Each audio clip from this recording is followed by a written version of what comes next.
El hombre de la multitud, de Edgar Allan Poe. Bien se ha dicho de cierto libro alemán que el lässt sich nicht lesen no se deja leer.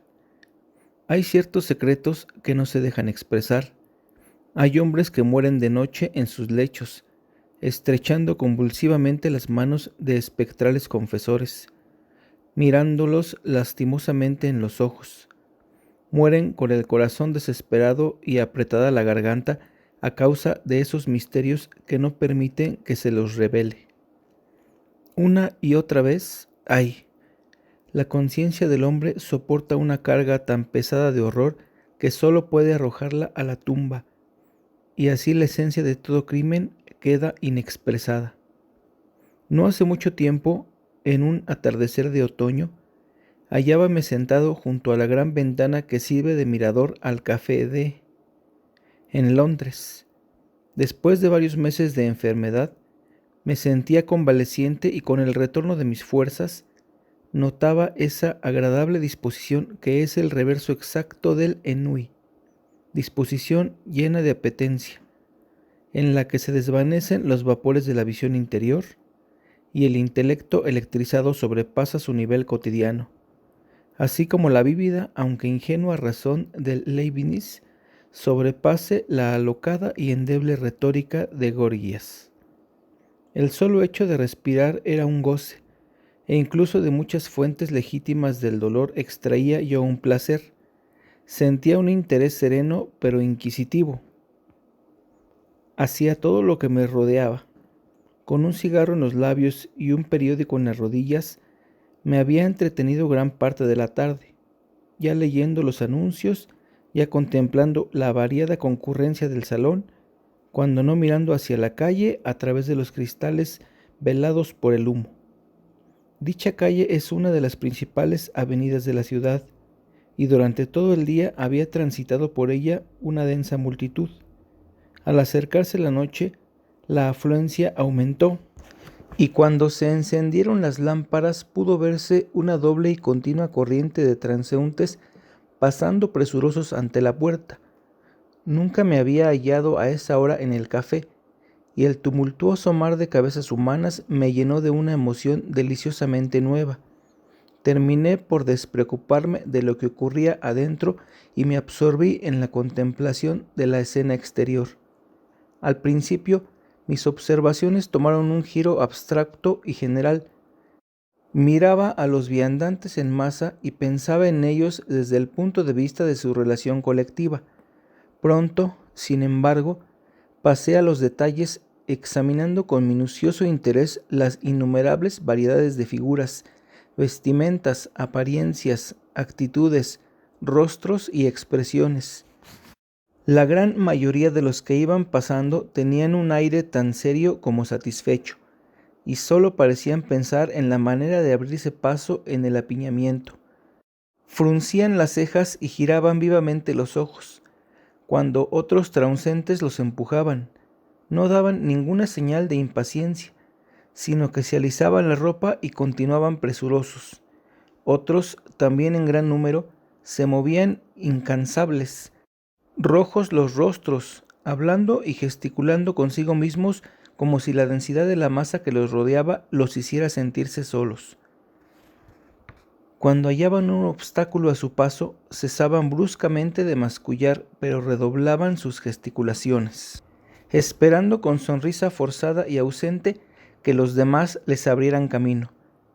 Cuando los empujaban, se deshacían en saludos hacia los responsables y parecían llenos de confusión. Pero, fuera de lo que he señalado, no se advertía nada distinto en esas dos clases tan numerosas. Sus ropas pertenecían a la categoría tan agudamente denominada decente. Se trataba fuera de duda de gentiles hombres, comerciantes, abogados, traficantes y agiotistas, de los eupatrídas y la gente ordinaria de la sociedad, de hombres dueños de su tiempo y hombres activamente ocupados en sus asuntos personales, que dirigían negocios bajo su responsabilidad. Ninguno de ellos llamó mayormente mi atención. El grupo de los amanuenses era muy evidente, y en él discernidos notables divisiones. Estaban los empleados menores de las casas ostentosas, jóvenes de ajustadas chaquetas, zapatos relucientes, cabellos con pomada y bocas desdeñosas, dejando de lado una cierta postura que, a falta de mejor palabra, cabría denominar oficinesca.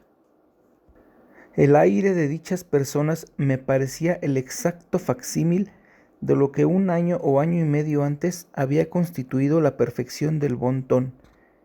Afectaban las maneras ya desechadas por la clase media, y esto, creo, da la mejor definición posible de su clase. La división formada por los empleados superiores de las firmas sólidas, los viejos tranquilos, eran inconfundibles. Se los reconocía por sus chaquetas y pantalones negros o castaños, cortados con vistas a la comodidad, las corbatas y chalecos blancos, los zapatos anchos y sólidos, y las polainas o los calcetines espesos y abrigados. Todos ellos mostraban señales de calvicie, y la oreja derecha, habituada a sostener desde hacía mucho un lapicero, aparecía extrañamente separada. Noté que siempre se quitaban o ponían el sombrero con ambas manos y que llevaban relojes con cortas cadenas de oro de maciza y antigua forma. Era la suya la afectación de responsabilidad, si es que puede existir una afectación tan honorable. Había aquí y allá numerosos individuos de brillante apariencia, que fácilmente reconocí como pertenecientes a esa especie de carteristas elegantes que infesta todas las grandes ciudades. Miré a dicho personaje con suma atención y me resultó difícil concebir cómo los caballeros podían confundirlos con sus semejantes. Lo exagerado del puño de sus camisas y su aire de excesiva franqueza los traicionaba inmediatamente. Los jugadores profesionales, y había no pocos, eran aún más fácilmente reconocibles. Vestían toda clase de trajes, desde el pequeño tahúr de feria con su chaleco de terciopelo, corbatín de fantasía, cadena dorada y botones de filigrana, hasta el pillo, vestido con escrupulosa y clerical sencillez, que en modo alguno se presta a despertar sospechas.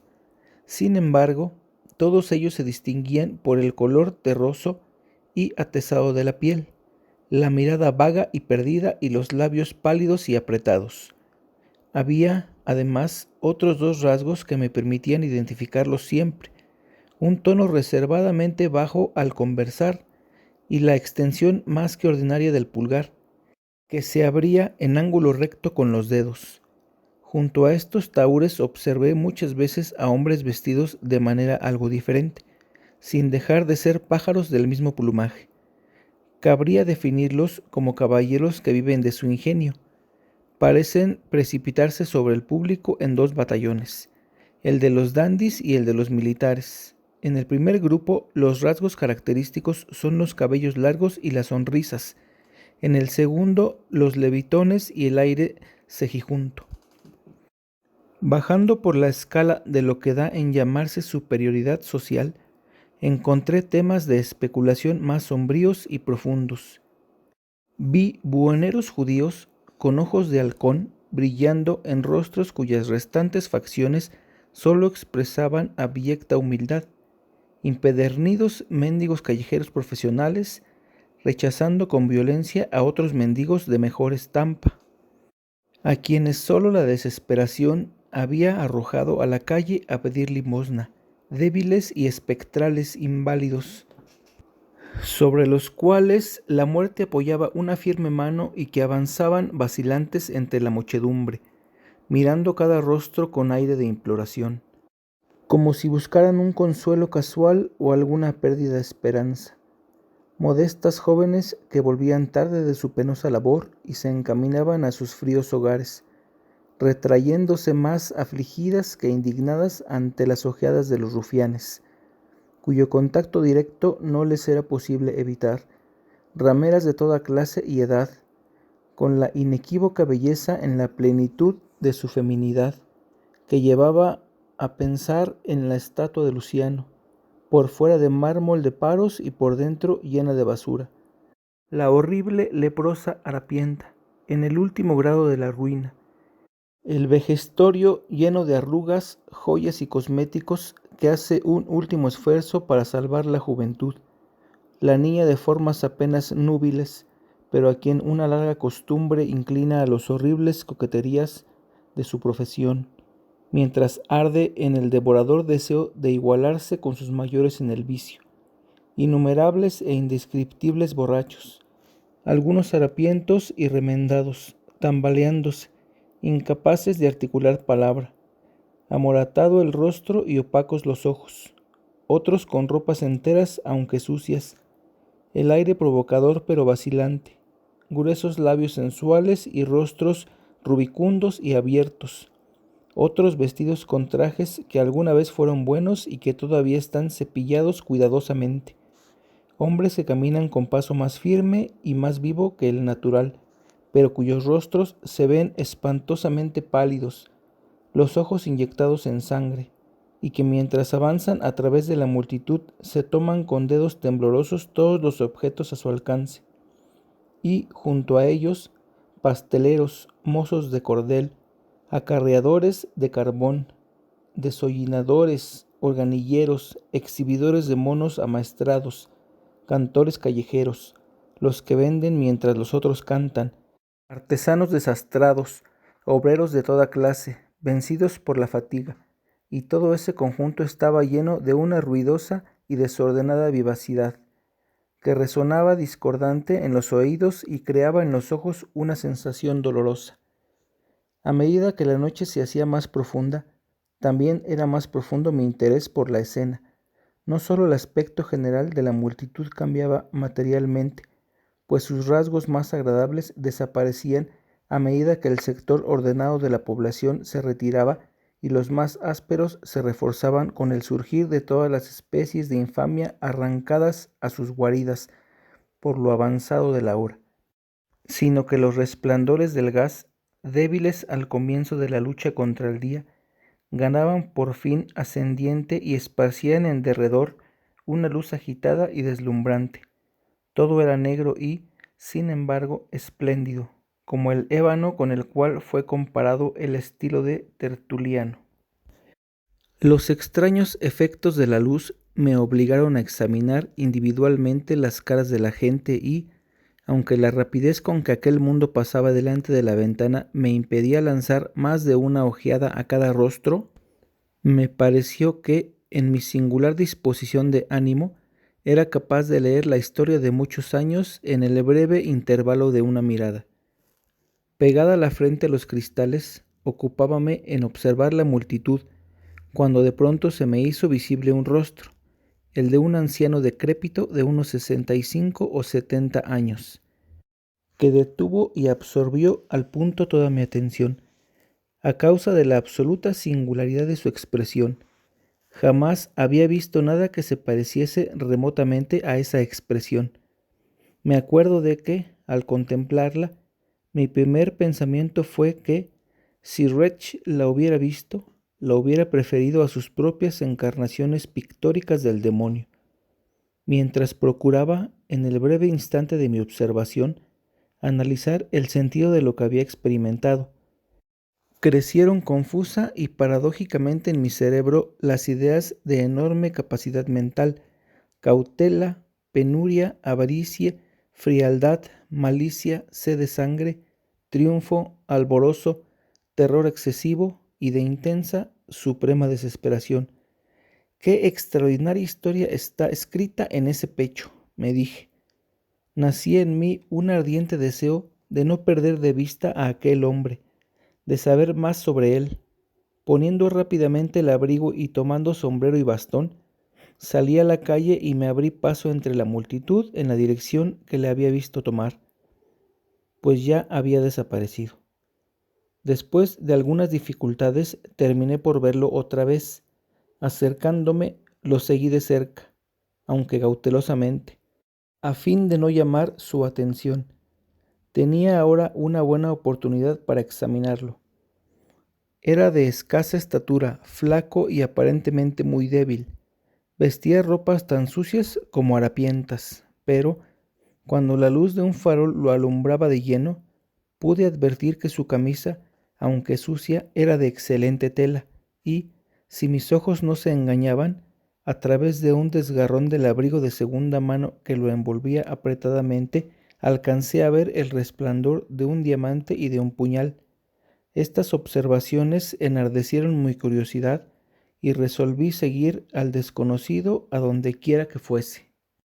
Era ya noche cerrada y la espesa niebla húmeda que envolvía la ciudad no tardó en convertirse en copiosa lluvia. El cambio de tiempo produjo un extraño efecto en la multitud, que volvió a agitarse y se cobijó bajo un mundo de paraguas. La ondulación, los empujones y el rumor se hicieron 10 veces más intensos. Por mi parte, la lluvia no me importaba mucho. En mi organismo se escondía una antigua fiebre para la cual la humedad era un placer peligrosamente voluptuoso. Me puse un pañuelo sobre la boca y seguí andando. Durante media hora el viejo se abrió camino dificultosamente a lo largo de la gran avenida, y yo seguía pegado a él por miedo a perderlo de vista. Como jamás se volvía, no me vio.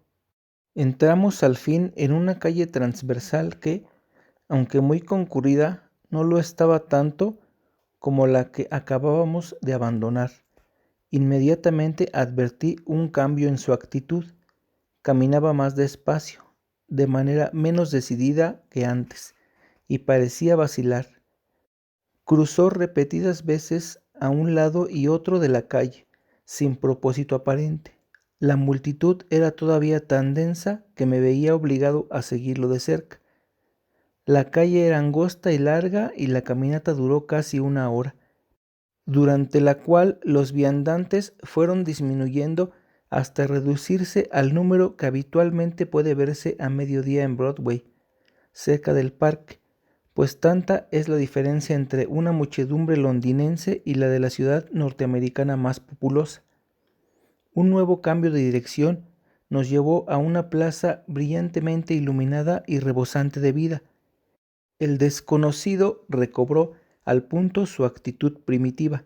Dejó caer el mentón sobre el pecho, mientras sus ojos giraban extrañamente bajo el entrecejo fruncido, mirando en todas direcciones hacia los que le rodeaban. Se abría camino con firmeza y perseverancia. Me sorprendió, sin embargo, advertir que, luego de completar la vuelta a la plaza, volvía sobre sus pasos, y mucho más me asombró verlo repetir varias veces el mismo camino, en una de cuyas ocasiones estuvo a punto de descubrirme cuando se volvió bruscamente. Otra hora transcurrió en esta forma, al fin de la cual los transeúntes habían disminuido sensiblemente. Seguía lloviendo con fuerza, hacía fresco y la gente se retiraba a sus casas. Con un gesto de impaciencia, el errabundo entró en una calle lateral comparativamente desierta. Durante cerca de un cuarto de milla anduvo por ella con una agilidad que jamás hubiera soñado en una persona de tanta edad, y me obligó a gastar mis fuerzas para poder seguirlo. En pocos minutos llegamos a una feria muy grande y concurrida, cuya disposición parecía ser familiar al desconocido. Inmediatamente recobró su actitud anterior, mientras se abría paso a un lado y otro, sin propósito alguno, mezclando con la muchedumbre de compradores y vendedores. Durante la hora y media aproximadamente que pasamos en el lugar, debí obrar con suma cautela para mantenerme cerca sin ser descubierto. Afortunadamente llevaba chanclos que me permitían andar sin hacer el menor ruido. En ningún momento notó el viejo que lo espiaba. Entró de tienda en tienda sin informarse de nada, sin decir palabra y mirando las mercancías con ojos ausentes y extraviados. A esta altura me sentí lleno de asombro ante su conducta y estaba resuelto a no perderle pisada hasta satisfacer mi curiosidad. Un reloj dio sonoramente las 11 y los concurrentes empezaron a abandonar la feria. Al cerrar un postigo, uno de los tenderos empujó al viejo, e instantáneamente vi que corría por su cuerpo un estremecimiento. Lanzóse a la calle, mirando ansiosamente en todas direcciones, y corrió con increíble velocidad por varias callejuelas sinuosas y abandonadas, hasta volver a salir a la gran avenida de donde habíamos partido, la calle del Hotel de... Pero el aspecto del lugar había cambiado. Las luces de gas brillaban todavía, mas la lluvia redoblaba su fuerza y solo alcanzaban a verse contadas personas. El desconocido palideció. Con aire apesadumbrado, anduvo algunos pasos por la avenida antes tan populosa, y luego, con un profundo suspiro, giró en dirección al río y, sumergiéndose en una complicada serie de atajos y callejas, llegó finalmente ante uno de los más grandes teatros de la ciudad. Ya cerraban sus puertas y la multitud salía a la calle. Vi que el viejo jadeaba como si buscara aire fresco en el momento en que se lanzaba a la multitud, pero me pareció que el intenso tormento que antes mostraba su rostro se había calmado un tanto. Otra vez cayó su cabeza sobre el pecho. Estaba tal como lo había visto al comienzo. Noté que seguía el camino que tomaba el grueso del público, pero me era imposible comprender los misterios de sus acciones. Mientras andábamos, los grupos se hicieron menos compactos y la inquietud y vacilación del viejo volvieron a manifestarse. Durante un rato siguió de cerca a una ruidosa banda formada por 10 o 12 personas, pero poco a poco sus integrantes se fueron separando, hasta que solo 3 de ellos quedaron juntos en una calleja angosta y sombría, casi desierta. El desconocido se detuvo y por un momento pareció perdido en sus pensamientos. Luego, lleno de agitación, siguió rápidamente una puerta que nos llevó a los límites de la ciudad y a zonas muy diferentes de las que habíamos atravesado hasta entonces. Era el barrio más ruidoso de Londres, donde cada cosa ostentaba los peores estigmas de la pobreza y del crimen.